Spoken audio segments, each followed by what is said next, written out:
শিলিগুড়ির Margaret school থেকেই শুরু হয়েছিল রিচা ঘোষের বিশ্বজয়ের পথ। বিশ্বকাপ জয়ী ভারতের মহিলা ক্রিকেট দলের অন্যতম তারকা রিচা ঘোষ আজ দেশের গর্ব। মাঠে তার ব্যাটিং ঝলক যেমন গোটা দেশকে মুগ্ধ, গর্ব ভরেছে তার জন্মভূমি শিলিগুড়িতেও। কিন্তু এই সাফল্যের শিকড় লুকিয়ে আছে তার ছাত্র জীবনের সেই দিনগুলোতে, যখন রিচা নিয়মিত খেলত নিজের স্কুলের মাঠে, শিলিগুড়ির মার্গারেটা সিস্টার নিবেদিতা ইংলিশ স্কুলে। এই স্কুলেই কেটেছে রিচার শৈশব ও ছাত্র জীবনের প্রথম পর্ব। এখান থেকে পাশ করে শুরু হয় তার ক্রিকেট জীবনের প্রকৃত যাত্রা। স্কুলের শিক্ষকেরা আজও গর্ব করে স্মরণ করেন সেই দিনগুলির কথা। সহকারী শিক্ষক হেমন্ত নার্জিনারি জানান, রিচা খুবই পরিশ্রমী ছিল, পড়াশোনায় ভালো ছিল, তবে খেলাধুলার প্রতি ছিল আলাদা টান। আজ তার সাফল্যে আমরা সবাই গর্বিত। অন্য এক শিক্ষক বিশ্বজিৎ রায় স্মৃতিচারণা করে বলেন, রিচা ছিল একেবারে সাধারণ ছাত্রী, কিন্তু খেলাধুলায় তার প্রতিভা ছিল অসাধারণ। তার বাবা মেয়ের স্বপ্ন পূরণে নিরন্তর পরিশ্রম করেছেন। আজ সেই পরিশ্রমেরই ফল আমরা দেখতে পাচ্ছি। রিচা যখন প্রথম ভারতীয় দলে জায়গা করে নেয়, তখনই পুরো শিলিগুড়ি ও তার স্কুলে উৎসবের আবহ সৃষ্টি হয়েছিল। স্কুলে অনুষ্ঠিত হয়েছিল শোভাযাত্রা ও সংবর্ধনা অনুষ্ঠান। আজ বিশ্বকাপের সাফল্যের পর সেই আনন্দ যেন আরো বহু গুণ বেড়েছে।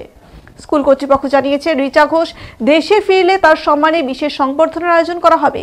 শিক্ষার্থীদের মুখে এখন একটাই প্রশ্ন, রিচা দিদি কবে ফিরছে? করিডর থেকে মাঠ সবখানি এখন রিচার নাম উচ্চারিত হচ্ছে গর্বের সঙ্গে। আজ রিচা ঘোষ ভারতের গর্ব হলেও শিলিগুড়ির মার্গারেট স্কুলের কাছে সে এখনো তাদের রিচা, যে মেয়েটি একদিন ক্রিকেট বল হাতে স্কুলের মাঠে দাঁড়িয়ে দেশের স্বপ্ন দেখেছিল। সেই স্বপ্নই আজ বাস্তবে রূপ নিয়েছে। বিশ্বজয়ের আসনে বসেছে বাংলার সোনার মেয়ে রিচা ঘোষ। 4 বছর বয়সের রিচা ঘোষের হাত ধরে বাবা মানবেন্দ্র ঘোষ ওরফে অ্যাথলেটিক ক্লাবের সেই সময়কার কোচ গোপাল শাহর হাতে তুলে দেন। রিচার প্রথম কোচ গোপাল শাহ গতকাল ফাইনালে সকলের থেকে দূরে নিজের পাড়াতে খেলা দেখে জয়ে আনন্দে মেতে ওঠেন। গোপালবাবু রিচার খেলার জীবন জানাতে গিয়ে বলেন, তখন কোনো মহিলা ক্রিকেটার ছিল না তার শিবিরে। রিচা একা সকল ছেলে খেলোয়াড়দের মাঝে অনুশীলন করতেন। এখনো সে এলে তার সঙ্গে দেখা করেন এবং ক্লাবে খুদে খেলোয়াড়দের সঙ্গে মাঠে অনুশীলনে নেমে পড়েন।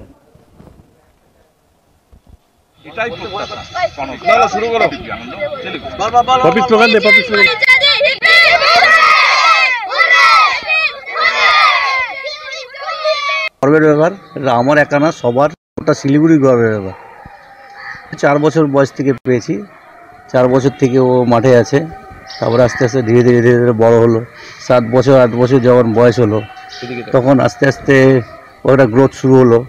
এবার যখন ইন্টার ডিস্ট্রিক্টে যখন চান্স পেলো, তখন ওকে দেখা গেলো ওখানে দুটো ইনিংস হেভি খেললো, একটা 83 নট আউট, একটা 87 নট আউট। ওটার থেকেই ওর শুরু হলো জার্নি। এবার তারপর শুরু হয়ে গেল, তারপরে ওকে বেঙ্গল নেট থেকে জোনের থেকে ইন্ডিয়া T20 টিমে চান্স পেল। প্রথম তো আগে বল করতো, তারপরে একদিন দেখা গেল একটা ম্যাচ খেলছিলাম, উইকেট কিপার ছিল না, ওকে বলো তুই কিপিং কর। তখন কিপিং করাতে কী হলো, তারপর দেখছি ও কি বলটা ধরতে পারছে। তারপর থেকে ওর কিপিংয়ের জার্নি শুরু হলো। তারপর থেকে আজকে কিপিং করেই আজকে ইন্ডিয়া টিমে। আমাদের এখানে তো রিচা বলতে তো একাই মেয়ে ছিল, আমাদের ক্যাম্পে তো কোনো মেয়ে ছিল না, ফার্স্ট রিচাই ছিল।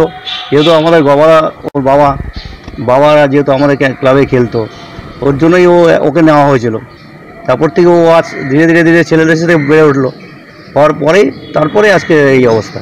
আচ্ছা, ছেলেদের সাথে খেলার একটা অ্যাডভান্টেজ তো ওর ছিল। সিরিয়াস তো সিরিয়াস না থাকলে তো এই জায়গায় যাওয়া যায় না। সিরিয়াস ছিল। ও যখন বেঙ্গল নেটে ঢুকে গেল, তারপর ও টোটাল চেঞ্জ হয়ে গেল। আগে রিচা এখন রিচার মধ্যে অনেক ডিফারেন্স হয়ে গেছে বেঙ্গল নেটে ঢোকার পরে। এর আগে T20 খেলে যখন আসলো, তখন ওকে বলা হলো যে সব বল যেন না চালানো হয়, তো সব বল মারতে গিয়ে আউট হচ্ছে। তারপর থেকেও দেখলাম এখন যে চেঞ্জ করে রয়েছে এটা। অবশ্যই অমনজোতের আগে যদি ওকে নামানো যেত, 14টা বল ও খেলে 12 রান করলো, ওর জায়গায় রিচা থাকলে ইন্ডিয়ার স্কোর ছিল যে ইন্ডিয়া চ্যাম্পিয়ন হবেই। তারপর যখন আমি দেখলাম যে টসে জিতে ওরা ফিল্ডিং নিল, তখন আমি আমি কনফিডেন্স ছিলাম যে চ্যাম্পিয়ন ইন্ডিয়া হবে। আমার ক্যাম্পে মেয়ে আছে 3-4টা ছোটো, মানে খুবই বাচ্চা। এখন একটা মেয়ের সম্ভাবনা তো আছে, একটা মেয়ে আছে সম্ভাবনা।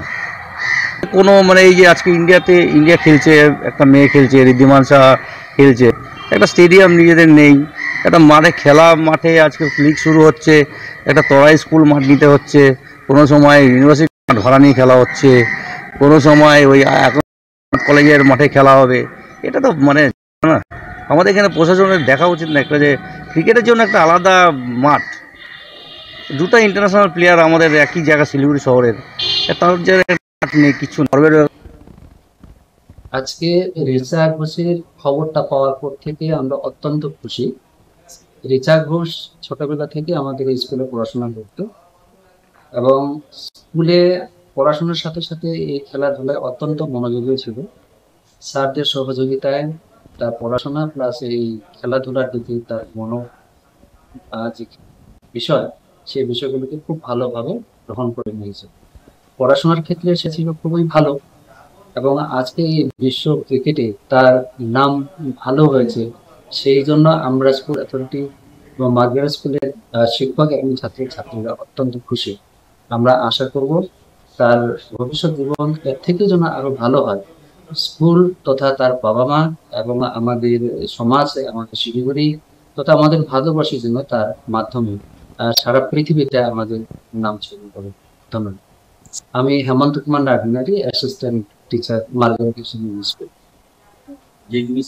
এটা খুব স্বাভাবিক যে একটি বাচ্চা যখন খেলার দিকে মনোনিবেশ করে এবং তার লক্ষ্য হয় বিশ্বকাপ জেতা, বিশ্বের একজন উৎকৃষ্ট মানের ক্রিকেট খেলোয়াড় হিসেবে নিজেকে প্রতিষ্ঠা করা, প্রথাগত পড়াশোনার ক্ষেত্রে একান্ত খামতি থেকে যায়।